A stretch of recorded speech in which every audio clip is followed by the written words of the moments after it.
اللهم صل على محمد وعلى آل محمد كما أفضل الصلواتك.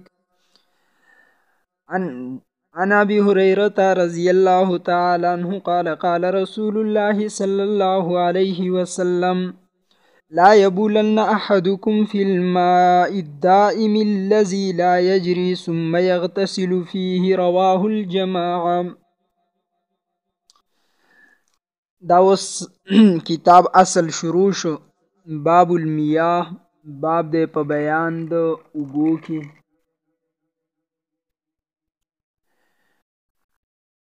رسول الله مبارک علیه السلام حدیث را نقل کړل دی. ابو هریره فرمایي چې نبی علیه الصلاة والسلام او فرمایل: لا یبولن احدکم، بول دی نه کوي یو کس تاسو نه فی الماء الدائمی، په هغه ولاړو اوبو کې، الذي هغه لا یجري چې جاري نه وي، روانې نه وي. هسې نه چې دا معنی وکړي الذي هغه لا یجري چې اجر پې نه میلاویږي، داسې معنی به نه کوئ. معنی به دا کوئ الذي لا یجري، هغه چې جاري نه وي. منطقیان وی کنو قد قال الله تبارک وتعالى فقد کفر، چاچی ویل قد قال الله، چاچی ویل چې قال الله فقد کفرانو د کفر وکو.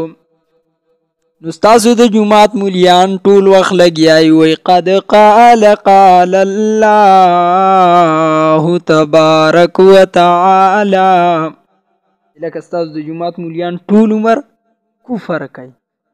نو تاسو به جواب دا ورکئ چې اولنی قال دی لقد قال، چا چې ویل قال الله، دا معنی به کوئ چې ویل دی الله تعالی. نه، دویم قال په معنی د قیلو لی د باب نه دی. لقد یقینا قال، چا چې ویل قال الله، چې قیلو لک الله د غرمې خوب کوي الله تعالی، فقد کفر د کفر وکو. منطقیان مچېړئ. نو دغه شانتي الذي هغه اوبه لا یجري چې جاري نه وي، په دې کې به بول نبي علیه السلام وینا کوي ثم یغتسلو، چې بیا غسل وکي په دې کې. رواه الجماعه، دا رواه الجماعه روایت دی. جماعه منګ ویلو د دین مراد صحیح سته مصنفین او امام احمد ابن حنبل رحمت الله علیه دی. صحیح سته خو پیژنئ: بخاری، مسلم اینڈ ابو داود اینڈ ترمیزی اینڈ ابن ماجه اینڈ نسائی، او یو ورسه امام احمد رحمت الله علیه دی. پیښې دلته اوس راشه. دلته ذکر د نبی علیه السلام په دې حدیث کې د څه راغی؟ د اوبو راغی. د اوبو راغی. په دې باب کې به درې خبرې بیانوي. یو، ماء دائم، د دې تحقیق به کوي چې ماء دائم ولاړې اوبه کمې دي.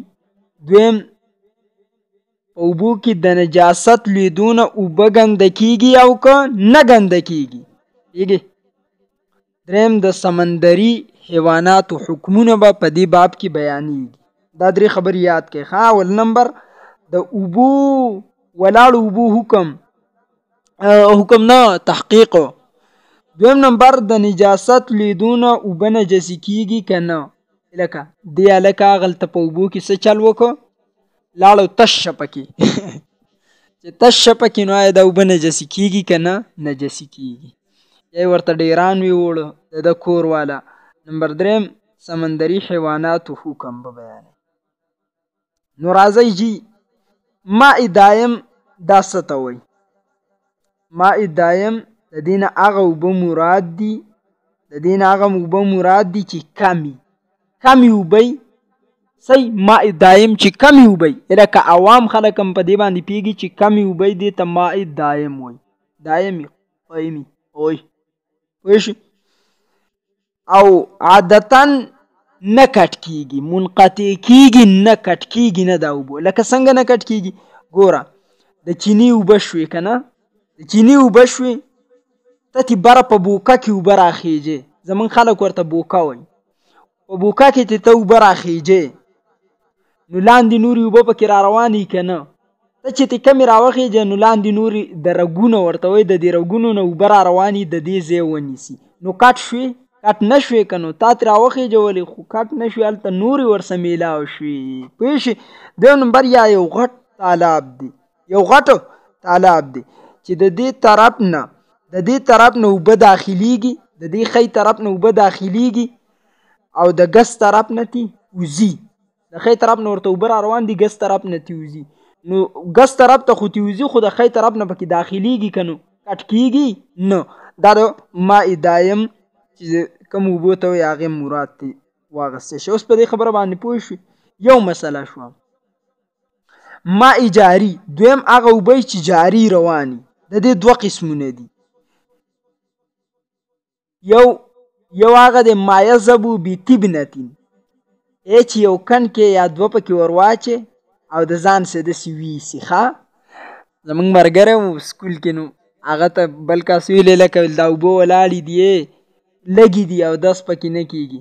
هغه ورته ویلې دا د کن کې مې پکې واچ او دا د کان کې وی وړو. هغه ورته ویل راشه زه دلته امتیازې شروع کوم چې کان کې وړي که نه وړي. دې ته به ګورې ور دې په دې تحقیق هم پوه یم. هم ډېر غټ علامي و، د منطق نه مخکې منطقي و. نو ګورئ ماء جاري هغه اوبو ته وایي چې یو کن کې ما یذهبو بطبنة، یو کن کې دوه پکې واچي او دا د ځان څه کي روان کې ویسي. یا ته دا دواړه لپې راډکې کړي، نو لاندې ځګې خالي نه شي، فوراً په هغې کې اوبه راشي او ځګې ډک کړي. نو دا به څه شي؟ دویمه ته چې دا څنګه دا چونګان راډک کړي نو نورې اوبه راشي او د دې ستا د دې چونګانو ځای خالي پاتې نه شي، دا ونیسي دې زګین کې اوبه ودرېږي. او چې دویمه دغه تې ډکې د دغې نه مخکې، دویمه لپه تې ډکې د دې نه مخکې چې کم څه نجاست دلته مثلا وغورځېږي هغه ویسي. مسله کې لږ سوچ وکړئ، بیا هم په سوچ کې راشي.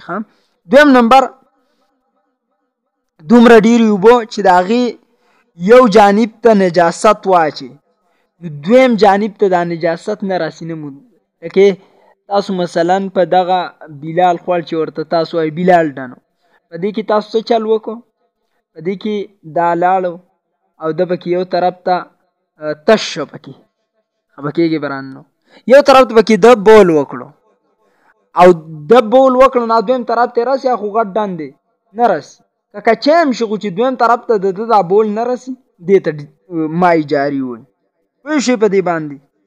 دا هم یاد ساتئ چې روانې اوبه چې ورته موږ وایو ماء جاري، لکه کم تعریف کې چې اوس موږ روانې که نو دا به د نجاست د لوېدو نه هله نجسي کېږي چې د دې د اوصاف ثلاثو نه یو وصف دا بدل شي. اوصاف ثلاثه کم دي؟ اوصاف ثلاثه درې دي. لون رنګ ته وایي، طعم خوند ته وایي، رائحة څه ته وایي پنجابیان چې یو ټنګ تېروي ایشي باد ته وایي، باد ته، رائحه بي ته وایي. پوه شئ په دې باندې. خو دلته باز ګورئ د روانو اوبو نه دی، دلته باز د ولاړو اوبو دی. کمې چې د باران نه بعد په دې ډنډوکو کې راجمع شوي دقه اوبو باز دلته کوي، یا په داسې تالابونو غوندې کې راجمع شوي چې د هغې د تلو څه صورت نه وي چې دا جاري شي وځي. نو دا په څه باندې وچېږي؟ یا به په باران باندې وچېږي، په باران نه که نه لیونیه را یادوه، په نور باندې به دا وچېږي. په څه باندې؟ یا ځمکه وچه شي نو ځمکه یې ځان ته راکاږي. خو دا هم یاد ساتئ یو شرح د هغې لیکل دي، وایي ماء دایم اطلاق په دې دواړو ځای اوبو باندې کېږي، په جاري او راکد دواړو ولاړو باندې کېږي. خو دلته چې موږ کوم حدیث ذکر کوم نو دلته د فی الماء الدائمي هغه ولاړو اوبو، ولاړې اوبه الذي لا یجري، دا لا یجري په دې صفت سره تې هغه راکدې اوبه څه شوې وتتلې، دایمې پاتې شوې. راکدې ماء راکد چې دي د دې تعین وکړو، لکه امام بخاري رحمت الله علیه هم په خپل صحیح بخاري کې وایي البول فی الماء الراکد، په دې سره ترجمة الباب قایم کړل دی. لا یجري دا حدیث نقل کړل دی. امام ترمذي رحمت الله علیه هم داسې کړل دی، کراهیة البول فی الماء الراکد. پوه شئ په دې باندې. د دې ځای نه پورې بس دی.